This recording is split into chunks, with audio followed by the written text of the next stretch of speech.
the most important thing to hack is your mind. What do you believe?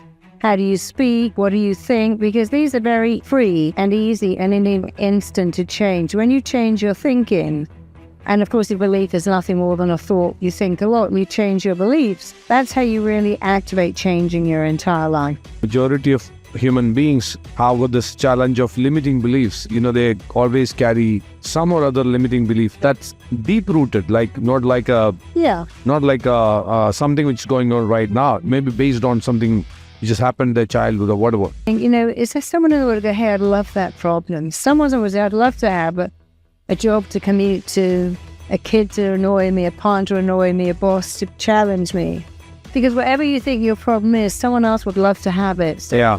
You got to learn to reframe everything. I think thought process, re-engineering the thought process is one of the greatest biohacks one can practice, right?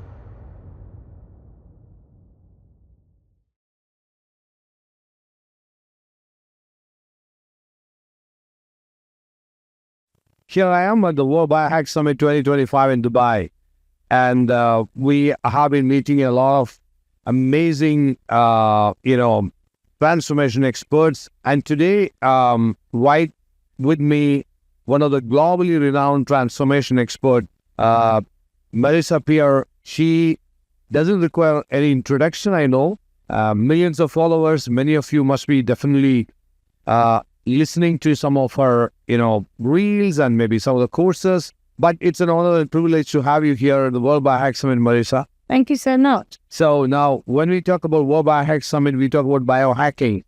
So how do you see your, the work, what you are doing in this world, connected to biohacking? Yeah, I think the most important thing to change is your mind. You can take peptides, you can take supplements, you can hack a lot of things, but you have to really have that belief that it's going to work for you, that you're worth spending the time, money, and effort to do it. So I think the most important thing to hack is your mind. What do you believe?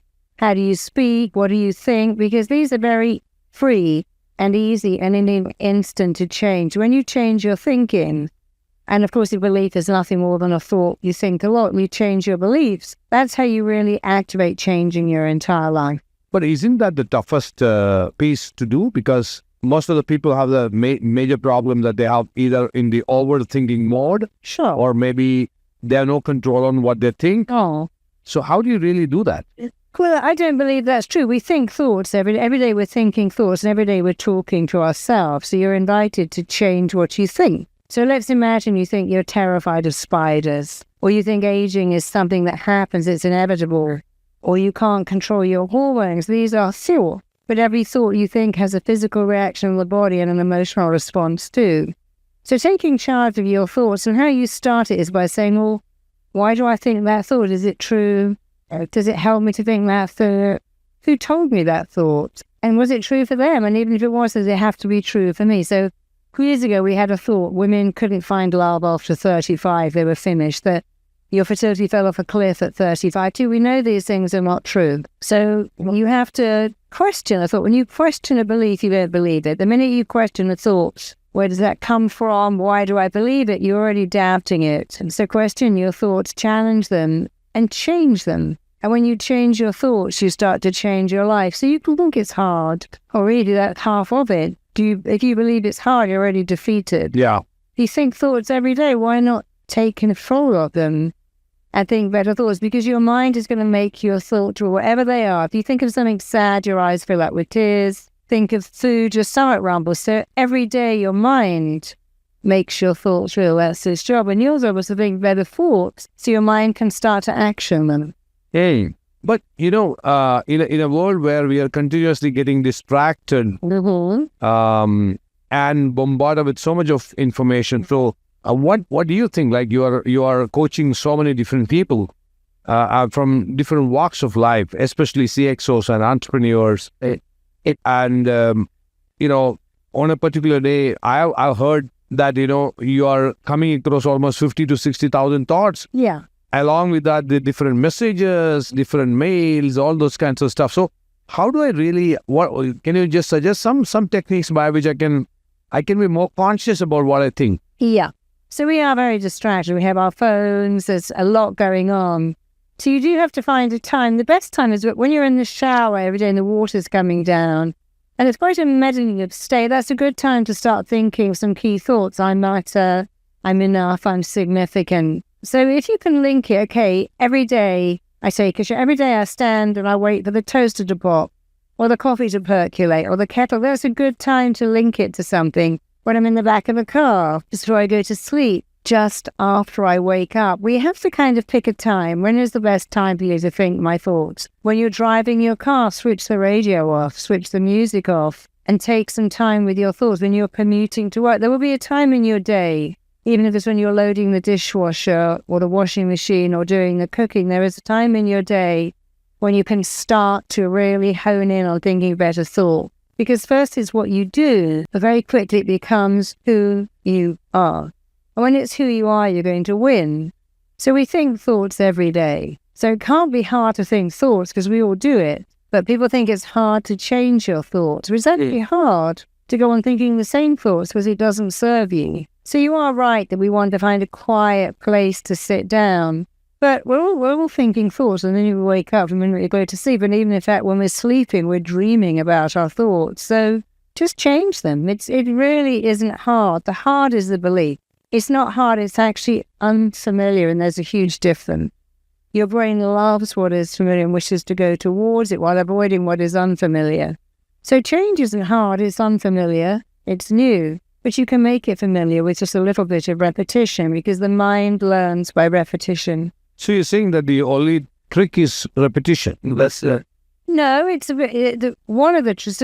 If there was a trick to it, the trick is to say, okay, I'm thinking these thoughts. Are they beneficial or limiting? Are they good or bad? Are they useful or useless? I'm thinking them. When you've identified that they're not helping you, start to change them. So if your thoughts are, my kids are driving me crazy, but they're not really driving me crazy. They're age appropriate. This is what kids do. So I chose to have children, and now this comes with the territory. And in 20 years, they'll be gone, and I'll miss them terribly. So I'm choosing to live in the moment and say, this is all age appropriate behavior. Or it's like saying, my partner's driving me crazy. But your problem is someone else's fantasy dream country. They'd long to have a partner that left their clothes on the floor, never washed up. So your first thing is to look at your thoughts, or is that you are in control of what you think, and then start to change them. Just pick one, maybe. Don't pick a lot. Just pick one or two, and then repeat it. So maybe your thought is, I always get sick. I'm always sick. I get every cold going. I'm always sick. If you could change that to, I have a phenomenal immune system. My immune system is my line of defense, and it's really good. And just start thinking that. Do not allow yourself, because I always get sick, because you can't drive in two lanes. I've got a great immune system. I'm always sick. You have to pick a lane. I'm going to pick a lane. I've got a great immune system. I'm going to stay in that lane. And while I'm saying my immune system is great, I can't say I'm always sick. Yeah.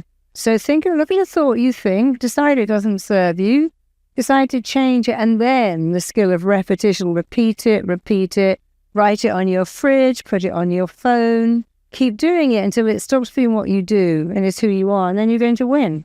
And when you are doing this repetitive thought, which is like, say, maybe I'm going through the toughest period in my life, still I as per your suggestion, I'm bringing in that conscious thought that everything is going great, and but at the same time, my brain will be countering that. Well, if you're going through the toughest period of your life, I would say something like, I have great coping skills. I can deal with this, and this will pass. This is temporary. For something to hurt you, it has to be permanent, all-pervasive, and personal. So you're going through a very tough period. Accept that.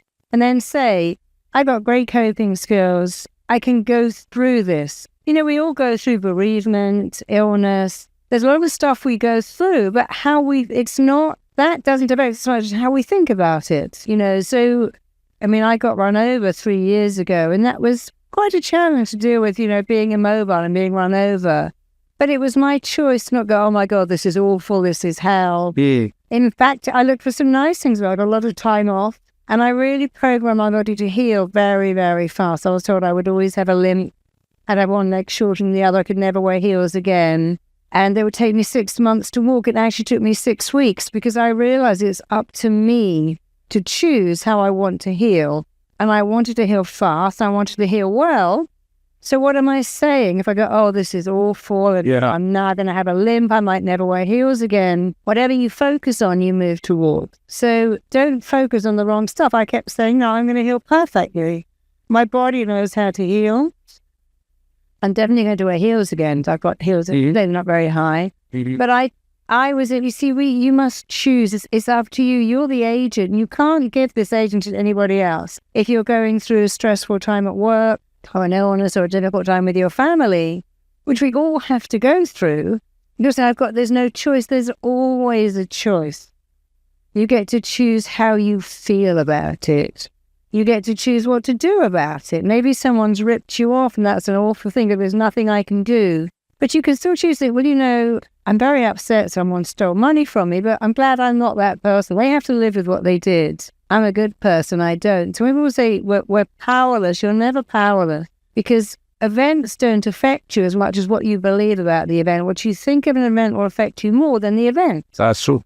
And the truth is, you can change what you think about any event in the world. Like maybe you're thinking, I had horrible parents. But here's the great thing. You don't owe them a thing. You can go and live anywhere you like in the world. You're free of all obligation. If you don't have good parents, like, oh God, I've got to spend Christmas with my mother. I met someone who said, I met this great guy and I couldn't go and live with him in America because my mother was so good. I had to stay with her. If you don't have great parents, you're free of any obligation. So you can always switch it. It sounds so Pollyanna. Your thoughts are your thought. Yeah. If you stop thinking a thought, where is it? When you stop thinking a thought, what's happened to it? But it's gone. It no longer exists. So we have to really say, I'm not going to think these negative, limiting thoughts, because what's the point? What do they give you? While we think about that, especially the beliefs, I think majority of human beings have got this challenge of limiting beliefs. They always carry some or other limiting belief that's deep-rooted, not like something which is going on right now, maybe based on something which just happened in their childhood or whatever. So, and this limiting beliefs always, as definitely is giving you that noise inside your brain, saying that, the opportunity is right in front of you. That point of time, this guy is talking to me, saying that, hey, no. You have done another almost similar type of 3 things and all failed, and this time also you're going to fail. Now, how people can come out of this limiting beliefs? Well, here's the question to ask yourself. No baby is born with a limiting belief. That's true. You're not the baby in the world that says, I've got fat legs, I haven't got any hair, I got milk spot, I'm not a great baby. A baby has no idea whether they're beautiful or wearing designer clothes or they're smart. They just believe they are. And so our question is, if we are born with a sense of I'm worth it, because if you put a baby in a room and shut the door, it will cry all day because it has a belief you're coming to look after me because I'm worth it. But they get very angry when you don't pay them attention because they know they're worth it. So here's a good question. Where did that go? What happened to the belief you were born with that you mattered? And where it goes is being compared to other people, being told we're not enough, being told everyone else is better than us. But you see, we didn't really lose it. It got buried under new beliefs that we picked up. My brother's smart and I'm not. My friend's pretty and I'm not. These people have money and I don't. Yeah. So we're thinking the wrong thoughts. What you have to do is reactivate, remanifest, and recreate what you were born with, which was phenomenal self-belief. And because we're born with it, it's really not hard to get it back again. It's simply unfamiliar. So you're saying that, we have to go back to original software. Yeah. In fact, the software got corrupted over a period of time. Yeah. And it's a good word, software, because if I had a bug in my computer, I'd get a computer guy to come in and go, I found the bug, I got rid of the bug, I've updated your software, now it's all perfect. But we have bugs in here too. Yeah. And we've got to update our own software and not think the thoughts that are the bugs. Like a computer, we also feel shiny and new. So the limiting beliefs are like bugs which have already come in while the programming was going on. It's very easy to pick them up, the television, the radio, media, they do a lot, especially for women where everyone looks perfect, everyone is tall and perfect, and we're not, and we start to compare ourselves. There are sites now where you can go and ask them to grade you. Magazines do the same thing. So we get limiting beliefs a lot from the media. But we have to say, I'm not going to listen to that anymore. Someone said to me recently, what's it like to get older? I said, well, it's better with an alternative, don't you think?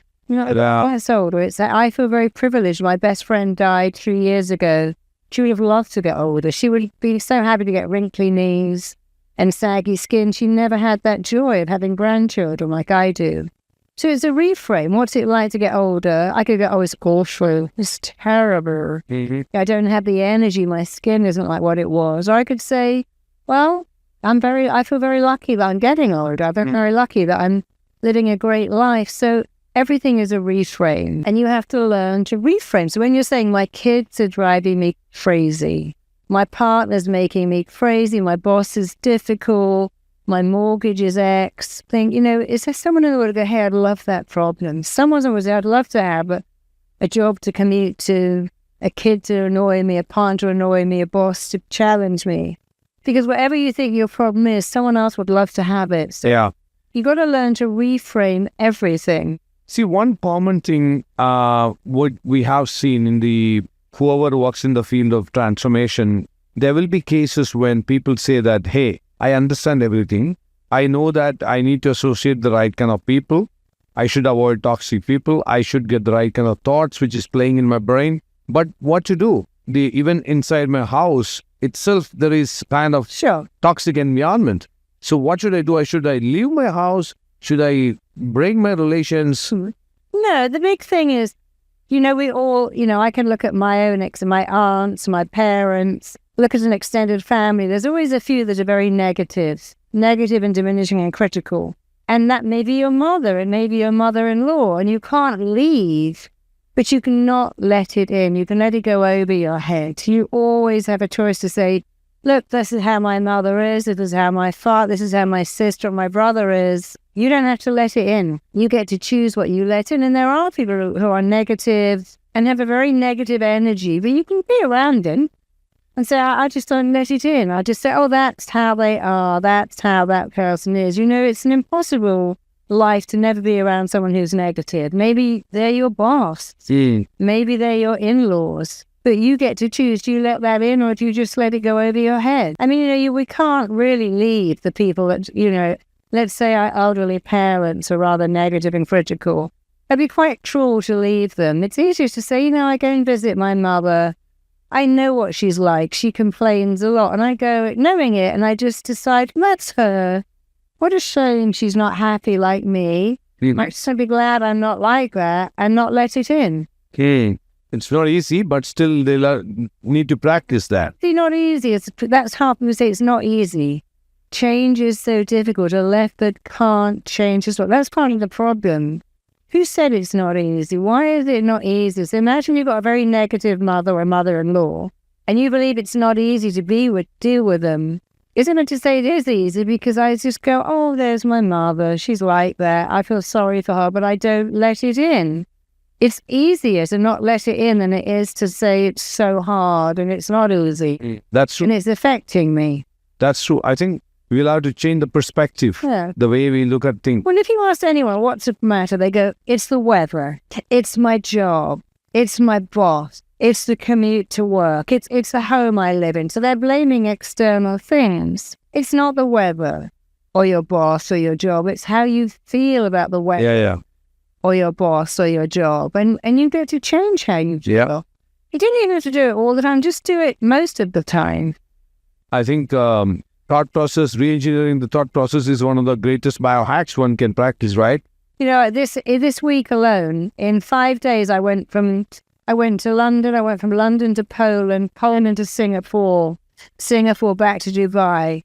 All my flights from Poland to Singapore were cancelled. My flights from Singapore to Dubai were 7 hours late. And it's very easy to sit in Maryland. I'm in a Singapore airport. It's a great airport. Walk around, go back, sit in the lounge, read a book, and say, well, this will pass. This 7 hours delay is annoying, but it's not the end of the world. And if I sit there and go, oh, it's awful, it's terrible. That's true. Rather than saying, it's not great. I'm in a lounge. I've got some food. I've got a book to read. I can fall asleep. And tomorrow it won't even matter. So it's never what happens, it's how you feel about what happens, which you are free to change at any time. It was very irritating that my flights were delayed. It was irritating that I spent over 6-day period, probably 15 hours hanging around in 2 different airport lounges. But wasn't the end of the world. And for someone to go, I'd love your job, Marisa. You're so lucky you went from Poland to Singapore to London to Dubai. And so you've got to reframe it all. Yeah. Our greatest fear is to live a life with no impact or to live a life that's really boring. That's right. Yeah. Yeah. And that people don't even fear dying. They fear never having made an impact. So try not to moan too much. Try to say, what's good about this? What's good about being in a lounge? Well, you can read a book. You can meet someone. You can do something. We always had love some time to myself. I'd love some time to myself. And here it is. I'm in a lounge for 6 hours. I've definitely got some time to myself. I think the best way to change life is the way you look at life. Yeah. Change the way you look at life. And Wayne Dyer said that when you change the things you look at, the things you look at change. Oh, yeah. Yeah, that's right. Change the way you look at things. Yeah, absolutely. That's right. Yeah. You're free to do that. Yeah, absolutely. I totally agree. Yeah. So anyway, thank you, Marisa, for being part of the World Biohack Summit, and also, Thank you. We wish you all the best for the journey towards Thank you. transforming the entire world. Thank you so much.